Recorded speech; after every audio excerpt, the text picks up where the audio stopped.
when you're not living in your truth, then you're not going to be happy. And if you're not happy, you're not living in your truth, right? So they go hand in hand.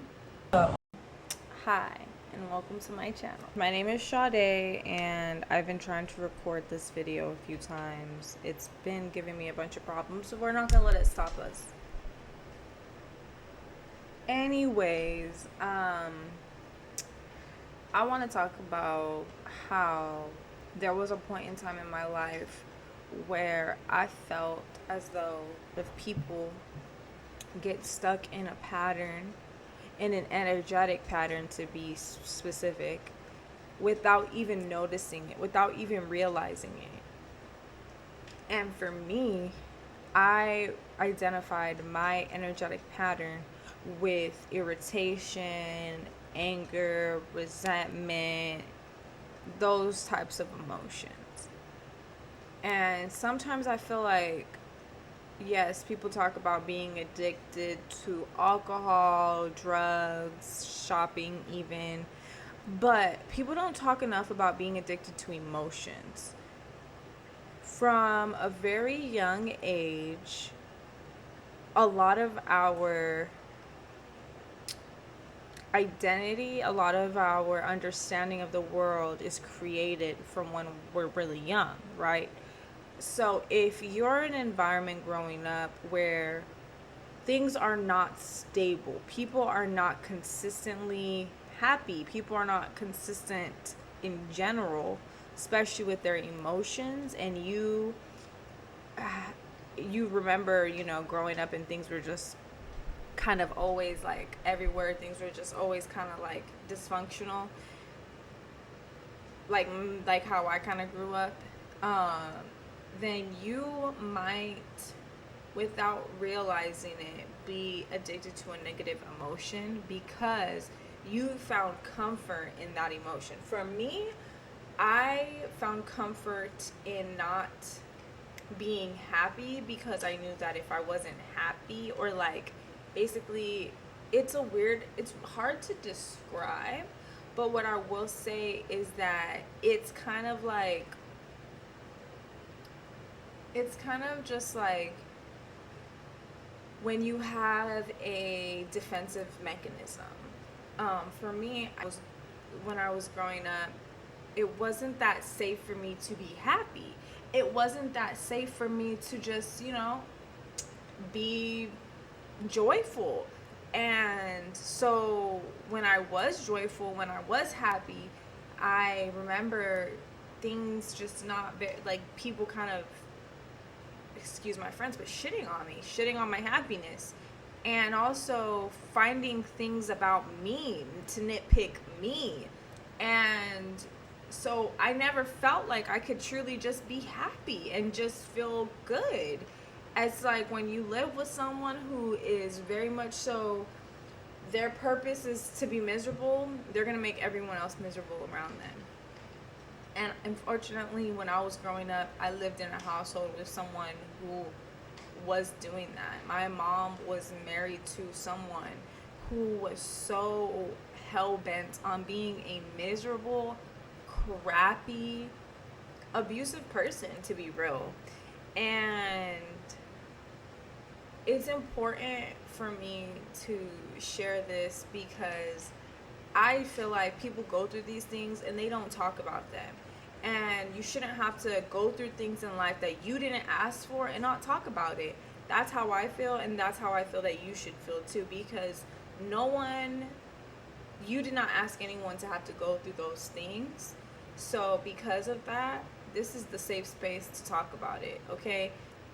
I'm not gonna judge you. I hope y'all don't judge me. It is what it is, right? So with that being in mind, and it not being safe, and not being, safe for me to be in a good mood consistently, I reverted and leaned on the negative emotions to get me through those times. And into my adulthood, and when I'm broken free from that dysfunctional family dynamic, I had to realize that there were times where I would wake up and I would be irritated. Why am I irritated? I just woke up. There should be nothing. I'm good. Right? So you're irritated. You don't know why. You're constantly attracting people who are either they're angry or they bring out anger within you, right? Thirdly, you attract situations outside of your home, outside of, in the outside world where people are matching that energy with you. They're coming at you in a way that's like, whoa, you're like, or you match their energy, and then you wonder, like, why is everybody out to get me? Why is it feeling like I can't catch a break and this and that and that and this, right? Sometimes you really do need to take a step back because you attract the energy that you're withholding within yourself. That's the realest thing I could ever tell anybody. And it's a hard truth to swallow. I'm not saying that this is an easy truth to swallow, but what I am saying is that when you really understand this, you break free from so many little things that you would have never thought was in your control, but it is actually in your control, and you keep giving it away to other people. And that's the problem. That was my problem. I wasn't looking within myself and seeing that there was a pattern of being able to live and survive that I had to break in order to not live in survival, but live in thrival, live in good, joy, happy feelings, knowing that things are going to be okay, knowing that I'm safe, knowing that people are good to me, knowing that people know that I'm good. Growing up, having to always defend yourself and explain yourself and not being felt like you were understood, it does not feel good, right? And something that I think is very important is to know when you're doing that to yourself. Know when you're being that person to yourself without even realizing it, right? And a big part of kind of just coming to that understanding is when you wake up in the morning, right? Check in with yourself. How do you feel? If you wake up in the morning and you're feeling irritated, meditate. Don't go on your phone. Don't start calling, texting people. Take time. Put your hand on your heart, one hand on your stomach.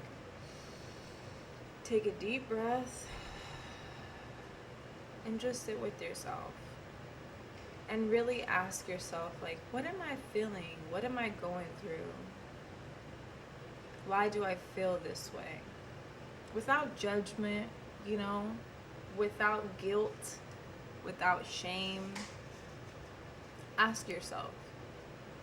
And the answer might come right then and there, or it may not, and that's okay.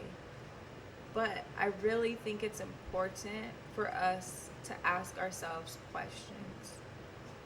For me, I had to realize that I was holding on to so much anger from my childhood, from my adolescence, that I was never able to really express. It was never safe for me to express. So growing up into my young adulthood, there was a lot I was holding on to emotionally when it came to anger. Even other people's anger. I was holding on to other people's anger that wasn't my own, and anger that was my own, right? That's the thing about your energy. You're not just holding on. You're not just it's a general exchange. So you're interacting with other people's energies, and sometimes you hold on to things that aren't yours. You could wake up in the morning and feel irritated. You might feel irritated about what your best friend told you that her boyfriend did last night, but that's not yours to hold on to. That's not yours to be angry about. Could have to do with anybody else, anything else, could pertain to anything. But like I said, you really do have to be aware and intentional about what you're holding within your space. because that's going to be such a big detrimental factor to whether or not you're a truly happy person and you feel like you're living in your truth. Because something about living in your truth and being happy goes hand in hand.